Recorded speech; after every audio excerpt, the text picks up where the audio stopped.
Hi guys, welcome back to another video. और फिलहाल कुछ दिनों से वीडियो काफी लेट से आ रही है और लास्ट जनवरी तक वीडियो लेट से ही आएगी क्योंकि फिलहाल मैं थोड़ा बिजी हूँ। फिर उसके बाद वीडियो टाइमली आएगी, तो इस मंथ तक तुम सबको थोड़ा वेट करना होगा। तो जैसा कि लास्ट पार्ट में हमने देखा था कि लुओ फैंग अपने मास्टर किंग जिनयान को एक तरफ कल्टीवेशन के लिए छोड़ दिया था और खुद ग्लोरी वर्ल्ड में आ जाता है। उसने अपना नाम ग्लोरी वर्ल्ड में ब्लेड रिवर किंग से रजिस्टर करवाया था, जिससे सभी शॉक्ड और हैरान हो गए थे। अब एपिसोड की शुरुआत होती है। लुओ फैंग के पास सेवन सॉर्ड किंग आता है और कहता है कि ग्लोरी वर्ल्ड की रैंकिंग अलग अलग लेवल्स के लिए अलग अलग होती है। सबसे बेस्ट 7th रैंकिंग लिस्ट है। लुओ फैंग पूछता है कि ये रैंकिंग किस बेसिस पे बनी है। सेवन सॉर्ड किंग बताता है कि ग्लोरी वर्ल्ड में कल्टीवेटर्स एक दूसरे को फाइट के लिए चैलेंज करते हैं और उन्हीं फाइट्स के बेसिस पे रैंकिंग बनती है। अगर तुम फाइट जीत जाते हो तो ग्लोरी पॉइंट्स मिलते हैं और अगर तुम्हारे पास 100 ग्लोरी पॉइंट्स हो जाते हैं तो तुम्हें एडिशनल अपॉर्चुनिटी भी मिलती है, जैसे कि inheritance session. Seven sword king Luo Fang को साथ लेके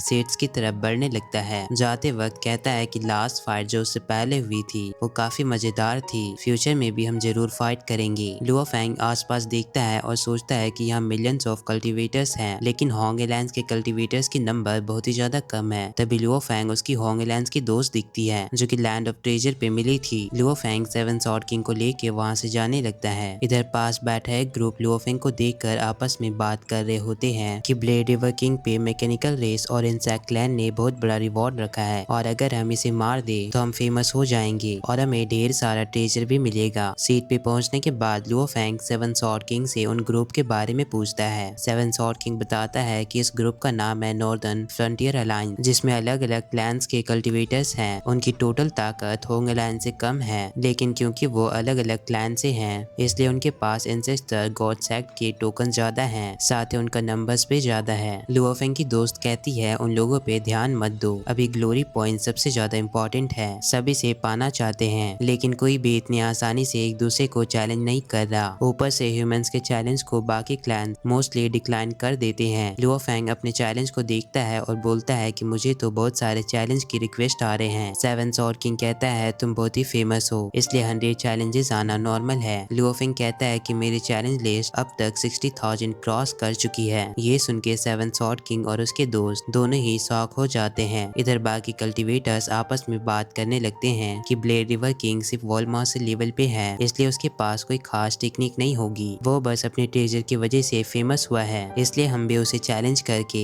ग्लोरी पॉइंट्स अर्न कर सकते हैं। Seven sword king Luo Fang को बताता है कि ग्लोरी वर्ल्ड में फाइट के टाइम सब कल्टीवेटर्स की बॉडी का स्ट्रेंथ सेम हो जाता है और वो अपने लिए वेपन भी चूज कर सकते हैं। उसी वक्त लुओ फैंग की दोस्त कहती है इतने सारे चैलेंजेस को सोच समझकर एक्सेप्ट करना, क्योंकि एक बार एक्सेप्ट करने के बाद पीछे नहीं हट सकते। ये सब अलग अलग क्लैन के जीनियसेस हैं, कुछ ने अपनी खुद की टेक्निक्स बनाई है और अगर हार गए तो ग्लोरी पॉइंट्स भी चले जाएंगे। लुओ फैंग कहता है मैंने भी मून स्लैशिंग टेक्निक खुद बनाई है, जिसको देखकर क्यूरियोसिटी लॉर्ड ने भी तारीफ की थी। तभी आसपास के कल्टीवेटर्स लुओ फैंग को ताने देते हुए चैलेंज करते हैं। लुओ फैंग के चैलेंजेस 1 लाख से भी ऊपर पहुंच जाते हैं और तेजी से बढ़ रहे होते हैं। पास खड़े कल्टीवेटर्स भी धीरे धीरे प्रेशर डाल रहे होते हैं। आखिर में लुओ फैंग सभी के चैलेंजेस को एक्सेप्ट कर लेता है। ये देखकर आयरन मास्टर भी शॉक हो जाते हैं और कहता है कि ऐसा इंसिडेंट इस आइलैंड पे पहली बार हुआ है, किसी ने पहले कभी 6,20,000 चैलेंजेस को एक्सेप्ट नहीं किया है। लुओ फैंग जैसे अरेना में आता है उसे नया डिवाइन बॉडी फील होता है और बोलता है ये मेरी बॉडी पुरानी वाली बॉडी से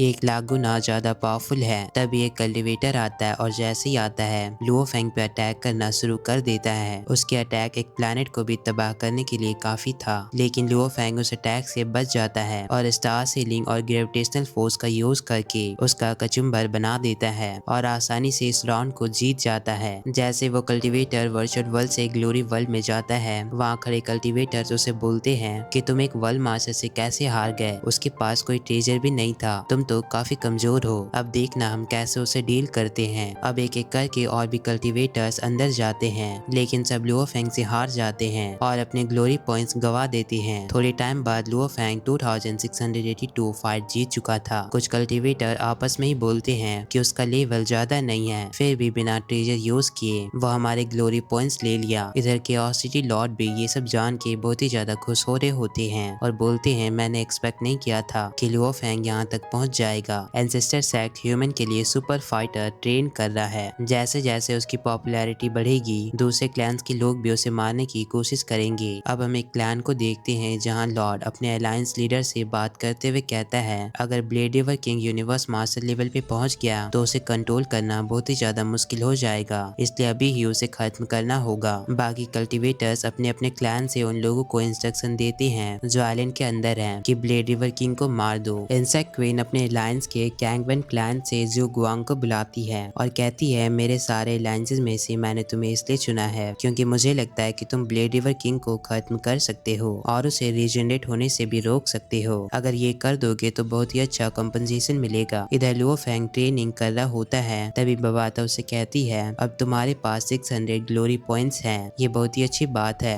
अब लुओ फेंग कल्टीवेशन के लिए अपने रेसिडेंस में चला जाता है। बाहर बाकी क्लैंस के असैसिन इंक्लूडिंग जू गुआंग जो कि इंसेक्ट क्वीन ने उसे हायर की थी लुओ फेंग को मारने के लिए, ये बाकी सारे कल्टीवेटर्स लुओ फेंग को मारने के लिए बाहर वेट कर रहे होते हैं। धीरे धीरे साल बीतने लगते हैं। मेडिटेशन के दौरान लुओ फेंग सोचता है मैंने 6,20,000 बैटल को एक्सपीरियंस किया और अपनी डिवाइन बिस्ट टेक्निक को लेवल 3 पर पहुंचा लिया है। फिर धीरे धीरे 300 साल बीत जाते हैं। बाहर मैकेनिकल क्लैन और बाकी क्लैंस के लोग वेट कर रहे होते हैं। दूसरी तरफ लुओ फेंग बताता है कि उसकी स्पेस और टाइम की समझ काफी बढ़िया हो गया है। अब वो अपने ह्यूमन और गोल्डन हॉर्न बेस्ड बॉडी को यूज करके टेलीपोर्ट कर सकता है, लेकिन अब भी वो स्पेस सीलिंग को मास्टर नहीं कर पाया। अब 900 साल बीत जाते हैं। जैसे ही दरवाजा हिलने लगता है सब असैसिन अलर्ट हो जाते हैं। लुओ फेंग अपना पहला कदम बाहर रखता है तो सब गेट की तरफ बढ़ने लगते हैं। एक फ्रॉग लाइक बीस्ट सबसे पहले पहुंच के लुओ फेंग को अपनी जीभ से पकड़ने लगता है। बचने के लिए Luo Feng divine beast technique को यूज करता है, लेकिन कुछ नहीं होता। बेस्ट उसे मुंह में फंसा के निगलने लगता है। तभी बेस्ट के अटैक की वजह से अरोरा लेक उस बेस्ट को खत्म कर देती है। बेस्ट वहीं पे मारा जाता है और लुओ फेंग का ट्रेजर वहीं पे रह जाता है। इधर बाकी कल्टीवेटर सेवन सॉर्ड किंग और लुओ फेंग की दोस्त को ये पता चलता है तो सब वहाँ पे पहुंच जाते हैं। ट्रेजर देख के वो सभी खुश होते हैं और बोलते हैं इसके पास तो बहुत ही अच्छा ट्रेजर थे और वो सभी उन ट्रेजर को ले लेते हैं। एक कल्टीवेटर ट्रेजर उठाने के लिए आगे बढ़ता है, लेकिन अरोरा लेक उसे भी खत्म कर देती है। जू गुआंग मन में सोचता है ये अरोरा लेक अब ऐसा क्यों कर रहा है, क्या ट्रेजर पे भी अब किसी का हक है। तभी दिखता है कि लुओ फेंग ने मोसा क्लैन बॉडी को यूज किया था, इसलिए वो अब भी जिंदा है। लुओ फेंग सबसे पहले अपने ट्रेजर अंदर खींचता है और फिर गेट से बाहर आता है। ये देखकर सभी शॉक हो जाते हैं। ब्लेड रिवर किंग अब भी जिंदा है। तभी आइलैंड मास्टर वहाँ पे आते हैं और सभी से कहते हैं उस फ्रॉग लाइक बीस्ट ने रूल तोड़ा था, इसलिए उसे मार दिया गया। अगर उसका क्लैन उसे रीजनरेट करेगा तो एंसेस्टर सेक्ट उसे दोबारा मार देगी और तुम सबको जान लेना चाहिए कि ब्लेड रिवर किंग इस आइलैंड का मेंबर है। अगर कोई भी उसे मारने की कोशिश करेगा तो उसे अपने जिंदगी से हाथ धोना होगा। दूसरी तरफ जो गुआंग बोलता है मैंने आज तक नहीं देखा कि आइलैंड मास्टर किसी के लिए खुद यहाँ पे आए हो।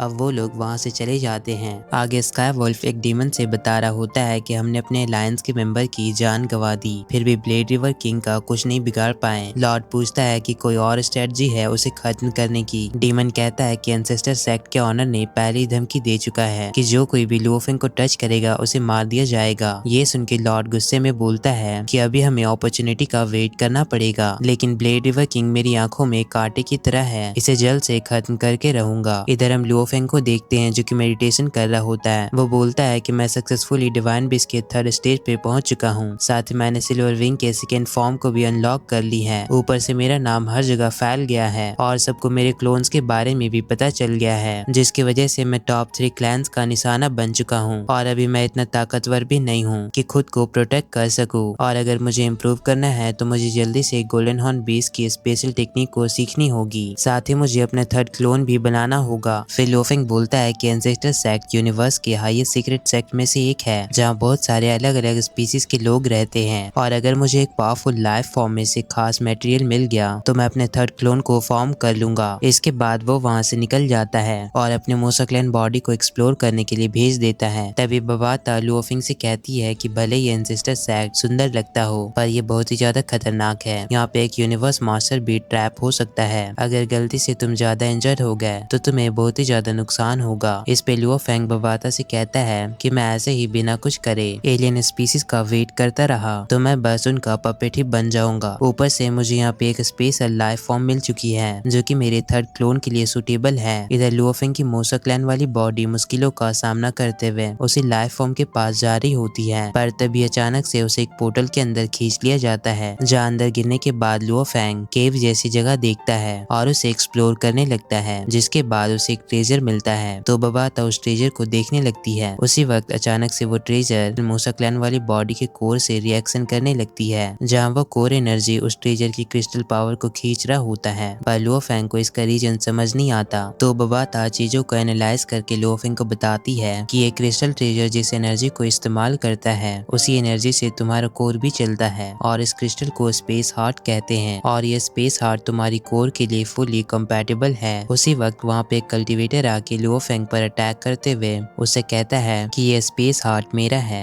तो लुओफेंग वहाँ से दूर जाने लगता है, लेकिन तभी अचानक से वो कल्टीवेटर लुओफेंग को पकड़ लेता है। इस पर लुओफेंग उस कल्टीवेटर को धमकी देता है कि अगर तुम मुझे मारने की कोशिश करोगे तो मैं खुद को एक्सप्लोड कर लूंगा, जिसकी वजह से तुम भी मारे जाओगे। ये सुनकर वो कल्टीवेटर लुओफेंग को जमीन पर फेंक देता है और खुद बैरियर बनाते हुए बोलता है कि अब तुम चाहे खुद को सेल्फ डिस्ट्रैक्ट कर लो, तुम मेरा कुछ नहीं बिगाड़ सकते। ऊपर से तुम्हारा डिवाइस भी डैमेज हो गया है, जिसकी वजह से तुम यहाँ की इन्फॉर्मेशन बाहर नहीं भेज सकते, जिसकी वजह से मैं अब तुम्हें आसानी से मार सकता हूँ। ये सुनकर लुओफेंग उस कल्टीवेटर से कहता है कि तुम्हें क्या लगता है मैं बाहर कम्युनिकेट नहीं कर सकता? मैं अपने क्लोन से डायरेक्टली कनेक्टेड हूँ, जिसके लिए मुझे किसी डिवाइस की जरूरत नहीं है, और फिर मेरा क्लोन बॉडी स्पेस हार्ट की लोकेशन को पब्लिक कर देगा, जिसके कारण यहाँ कई सारे कल्टीवेटर्स आ जाएंगे और तुम्हें ये स्पेस हार्ट नहीं मिलेगा। ये सुनकर लुओफेंग अपने मन में सोचता है कि मेरी और इस कल्टीवेटर के स्ट्रेंथ में फर्क है। ऊपर से मेरा कोर स्पेस हार्ट को धीरे धीरे कंज्यूम कर रहा था, इसलिए मुझे बस इसका टाइम वेस्ट करना चाहिए। अब लुओफेंग उससे कहता है कि मेरी जिंदगी और मौत तुम्हारे हाथों में है, चाहे तुम मुझे स्पेस हार्ट के बारे में किसी को ना बताने के लिए कोई दूसरा ट्रेजर भी दे दो, तब भी तुम ये स्पेस हार्ट कंज्यूम करते ही मुझे मार दोगे। ये सुन के वो कल्टीवेटर कहता है कि तुम क्या चाहते हो? इस पर लुओफेंग सोचने का टाइम मांगता है ताकि उसका कोर जल्दी से उस स्पेस हार्ट को कंज्यूम कर ले। फिर थोड़ी देर बाद वो उससे कहता है कि मुझे ये स्पेस हार्ट नहीं चाहिए और ना मैं मरना चाहता हूँ, पर मुझे समझ नहीं आ रहा कि मैं तुम पर कैसे बिलीव करूँ कि तुम मुझे नहीं मारोगे। ये सुन के वो कल्टीवेटर कुछ बोलने लगता है। तभी उस क्रिस्टल में से हलचल होती है, जिसे देखकर वो कल्टीवेटर कहता है कि ये तो फुल्ली मैच्योर हो गया। 3000 एरा में मैं पहला इंसान हूँ जिसे ऐसा क्रिस्टल मिला। तभी लुओफेंग का कोर उस स्पेस हार्ट को पूरी तरह से कंज्यूम कर लेता है, जिसकी वजह से वो स्पेस हार्ट छोटा होने लगता है। ये देखकर उस कल्टीवेटर को लगता है कि ये स्पेस हार्ट फिर से नया रूप लेने वाला है। तभी लुओफेंग उस कल्टीवेटर का ध्यान हटने पर वहाँ से भाग जाता है। साथ ही वो कल्टीवेटर भी कुछ नहीं कर पाता, क्योंकि उसे लग रहा था कि अगर लुओफेंग किसी को स्पेस हार्ट के बारे में बता भी देगा तब भी वो उससे पहले वो कल्टीवेटर उस स्पेस हार्ट को वहाँ से ले जाएगा। तभी अचानक से वो स्पेस हार्ट वहाँ से गायब हो जाता है, जिसे देखकर वो कल्टीवेटर लुओफेंग पर काफी ज्यादा गुस्सा करता है और अब वो सब कुछ समझ जाता है। इधर लुओफेंग की मूसा क्लैन वाली बॉडी उस जगह से बाहर आ जाती है, जिसके बाद बबाता लुओफेंग की तारीफ करते हुए कहती है कि तुम्हारी टेक्निक कमाल की थी। स्पेस हार्ट की वजह से तुम्हारा स्ट्रेंथ वर्ल्ड मास्टर लेवल से 100 टाइम ज्यादा हो गया है, जबकि गोल्डन हॉर्न बीस्ट के स्ट्रेंथ 10 गुना ही है। ये सुन के लुओफेंग बबाता से कहता है कि सिर्फ यही नहीं, मुझे एक स्पेशल एबिलिटी भी मिली है। मैं अपने आसपास 10,000 किलोमीटर की रेडियस का डोमेन बना सकता हूँ और उस डोमेन में कहीं भी टेलीपोर्ट कर सकता हूँ। अब वो क्लोन ऐसा करते हुए लुओफेंग की ओरिजिनल बॉडी के पास जाता है, जिसके बाद वो दोनों फिर से उसी जगह पर आते हैं जहाँ से वो मूसा क्लैन वाली बॉडी स्पेशल लाइफ फॉर्म को ढूंढने निकली थी। अब मूसा क्लैन वाली बॉडी फिर से उस जगह से निकल जाती है ताकि वो वर्ल्ड ट्री ढूंढ सके, जिसे लुओफेंग अपना थर्ड क्लोन बनाने की सोच रहा था, क्योंकि इसमें 3 एडवांटेज थे। पहला, लुओफेंग स्पेस टाइम को और भी अच्छे से समझ सकता था। दूसरा, साइज में बड़ा होने की वजह से लुओफेंग के अंदर काफी एनर्जी स्टोर की जा सकती है। और लास्ट, वर्ल्ड ट्री की मदद से लुओफेंग का कोर भी और अच्छा हो सकता था। अब मूसा क्लैन वाली बॉडी वर्ल्ड ट्री वाले आइलैंड पर आ जाती है और मॉन्स्टर से बचते हुए आगे बढ़ने लगती है, जहाँ मूसा क्लैन की बॉडी ने